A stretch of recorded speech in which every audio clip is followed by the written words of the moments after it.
আমাদের পশ্চিম ত্রিপুরা জেলা প্রশাসন এবং সাব ডিভিশনাল অ্যাডমিনিস্ট্রেশন সদর মহকুমা শাসকের মহোদয়ের নির্দেশে আমরা এখানে আমরা সদর মহকুমা শাসক অফিস আমরা যৌথ এখানে অভিযান করছি যে শব্দবাজি নিয়ন্ত্রণে যে সরকারি নির্দেশিকা এই নির্দেশিকা প্রতিটা জায়গায় পালন করা হচ্ছে কিনা সেটাই আমরা এখানে দেখতে এসেছি।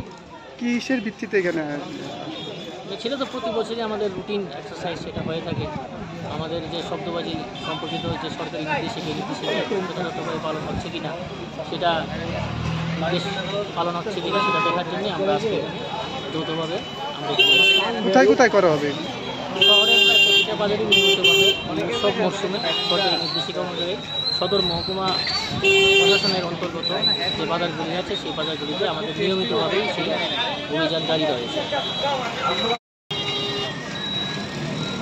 বিশেষত যে উৎসব মরশুম দুর্গা পুজো, লক্ষ্মী পুজো এবং দেওয়ালি উপলক্ষে আমাদের এখানে যাতে আমাদের যে সরকারি নির্দেশিকা আছে সেই সরকারি নির্দেশিকা অনুযায়ী বাজি পটকা ইত্যাদি যে শব্দ নিয়ন্ত্রিত যে বাজিগুলি পুরানো বা সেই নিয়ন্ত্রণের মাত্রায় বাইরে যদি বাজি পটকা ইত্যাদি থাকে সেগুলি বৃদ্ধি হচ্ছে কিনা সেগুলি দেখার জন্যই আমাদের এই নিয়মিত অভিযান এবং এই নিয়মিত অভিযান আগামী দিনও জারি থাকবে। আমি সদর মহকুমা প্রশাসনের এডিশনাল সাব ডিভিশনাল ম্যাজিস্ট্রেট, আমার সঙ্গে আমাদের ডিসিএম সাহেব মহোদয় আছেন, আমাদের পলিউশন কন্ট্রোল বোর্ডের অফিসাররা আছেন। আপনার নাম? আমার নাম রামেশ্বর চক্রবর্তী।